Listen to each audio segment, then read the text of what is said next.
What's up, everybody? Welcome to Hoops and Cards. I'm Gary, your host, and it is great to be with you after a little bit of up and down time of travel for work. And maybe if you saw the YouTube channel, you saw me talk a little bit about the trip to the Indiana Pacers game. That was so much fun. I don't even know how to describe it. My friend Mark had a good connection. And so Wednesday night, we drove 3 hours to Indianapolis to see the Pacers play the Chicago Bulls, two of the very best teams in the NBA. Okay, maybe two of the very youngest teams in the NBA. We saw a lot of guys that I had heard of and some that I hadn't. Some players that we talk about as prospects, like Jalen Smith, Isaiah Jackson, and others that are breaking out, like Tyrese Halliburton. And man, I hope Patrick Williams improves at some point, but he's just not doing it yet. Zach LaVine, on the other hand, that dude was so fun to watch and devastating if you are the home crowd rooting for the Pacers, because Zach LaVine was all over it. Kobe White made about 6 threes. It was his annual I make my threes game. And yeah, I don't have any more Kobe White cards after 2019. Busted out.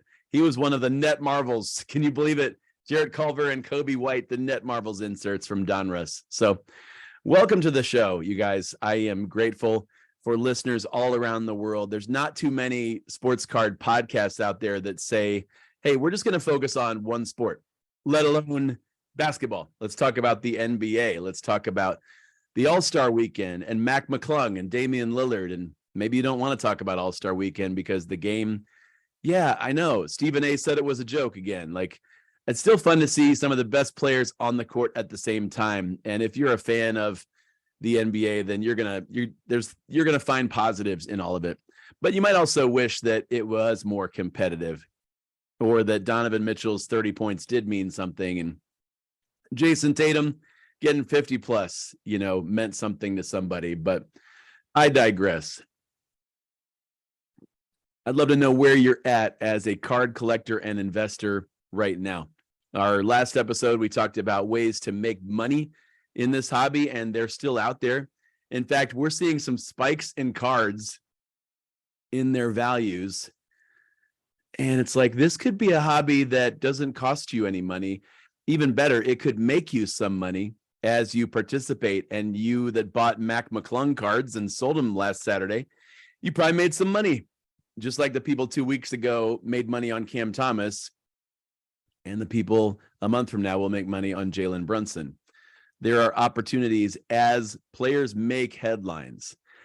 Maybe that's the changer, the ticker for when it's time to sell, would be when a player makes headlines. LeBron breaks the record. Kyrie gets dealt to Dallas. Although I just am not buying Kyrie cards. I don't enjoy him as a player, but his prices are pretty low. So the headlines, the idea of buying low and selling high. I don't know about you, but that's how I like to do it. Even if it's just collecting cards, I don't want to pay top dollar unless it's, I don't know if you've had that card where you're like, you just can't stop thinking about it.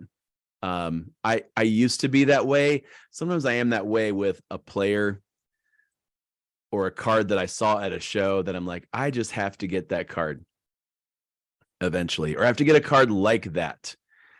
Maybe you're in this stage where you've been buying cards on a budget and you've got your eye on a card that would represent a level up, right? A more expensive card. If you've been digging in the dollar bins and then you see what's in the glass case and the heavens part and you hear angels singing or demons. I don't know what you hear when you look in your glass cases and see your Ohtanis and Burrows, and well, the real cases have Jordans, LeBrons, Kobe's, and Curry's.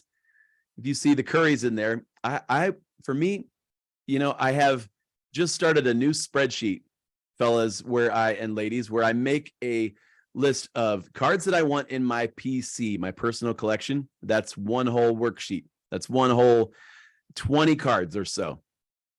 Do I have more than 20 in the PC? Absolutely. But just 20, or maybe my top 20, my favorite 20, right? And then I have another worksheet that's like short-term cards that I bought and I want to sell as soon as there's a significant spike in value. So that, for me, that's some of these young prospects, Sometimes it's guys that are going to make the playoffs and they're going to have a big run.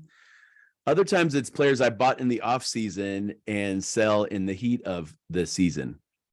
In fact, I was able to sell a bunch of LeBron James cards recently, Cameron Thomas, some Halliburtons, Luka Doncic, players that I was buying in November and December, saying, you know what?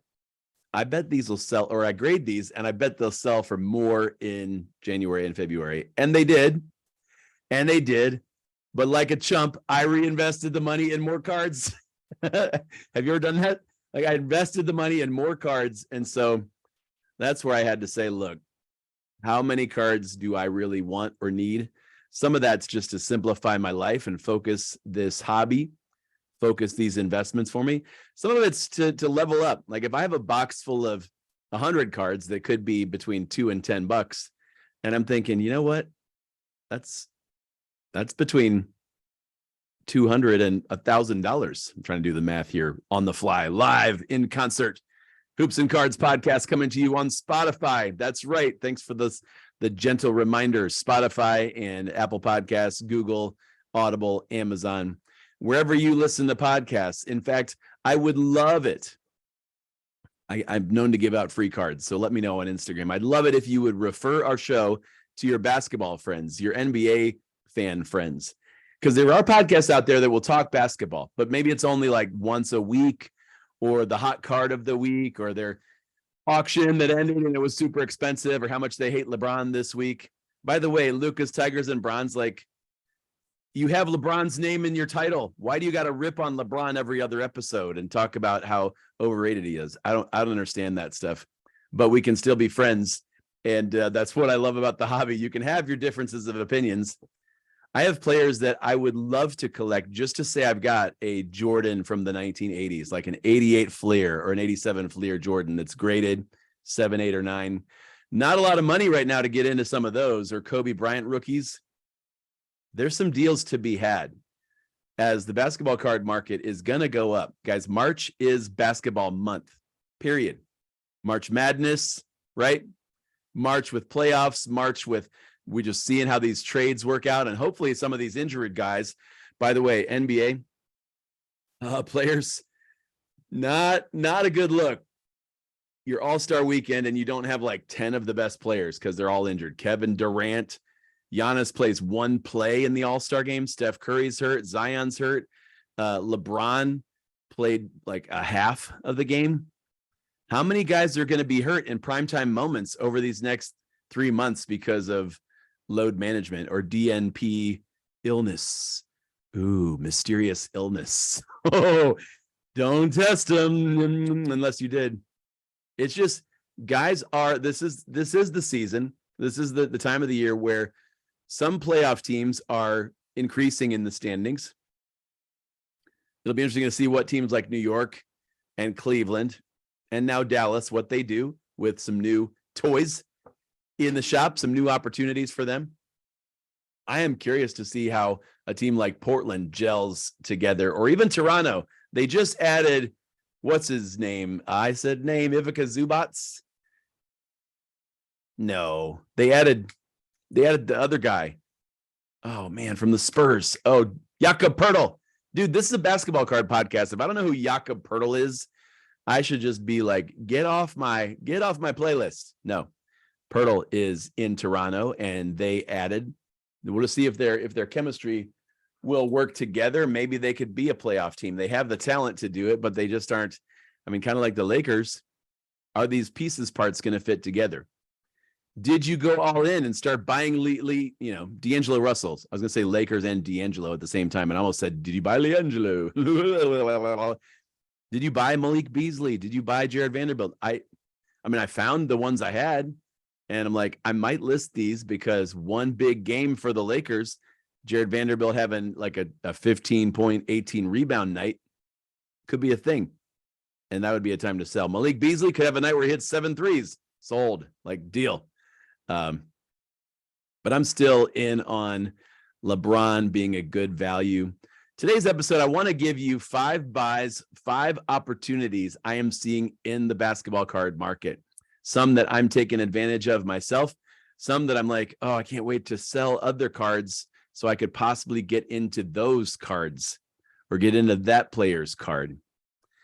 I am learning and talking to you beginners now that if someone tells you it's a good idea to get your cards graded, I would say I agree with that, but there's a way to do it that's helpful, and there's a way that can be it can suck.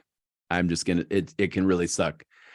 If you don't see the flaws in your card before you send it in, if you send it into the wrong grading company that nobody searches for on eBay, you want to go where the sellers are if you're thinking of card values, right?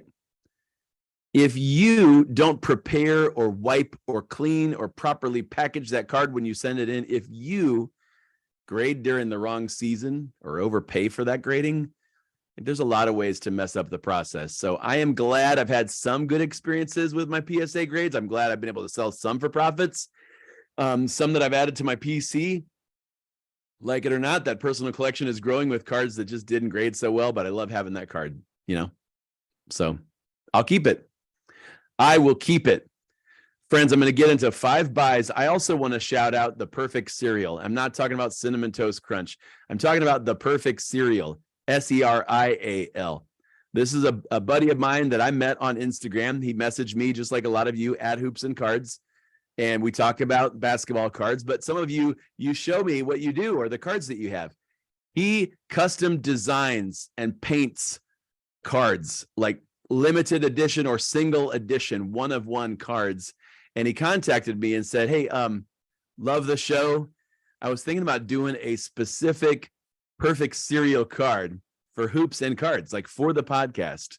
And I was like, am I dreaming? That sounds incredible. I looked at his Instagram. You can go on there at the Perfect Cereal and see all the cards he's decorated, painted, designed, sold. And I love it. Absolutely love it. I thought you're doing an awesome job, man. I'm going to have him as a guest on one of these upcoming shows here at Hoops and Cards, so you'll get to see more of his work. But the Perfect Cereal, I have got in the mail a Darius Garland card that I can't wait to show you. I'll do it at the beginning of the next section of the show. And I guess this would be the reason to, if you're just listening right now on Spotify, you just downloaded me into your Overcast. If this is just what you do on Anchor when you're bored, you're like, I wonder what Gary said about Tyrese Maxey this month, or why he thinks Pascal Siakam's better than he really, like, you need to get to the YouTube channel and see some stuff. So I'm going to put that Darius Garland card up there in section number 2 or part 2 of this episode right after the break. And then we'll get to 5 buys, opportunities in the market for right now as we end out February. I almost said February. It's February. You listeners all over the world, basketball card junkies, what players are you most excited about right now? We're going to talk about 5 buys after this break.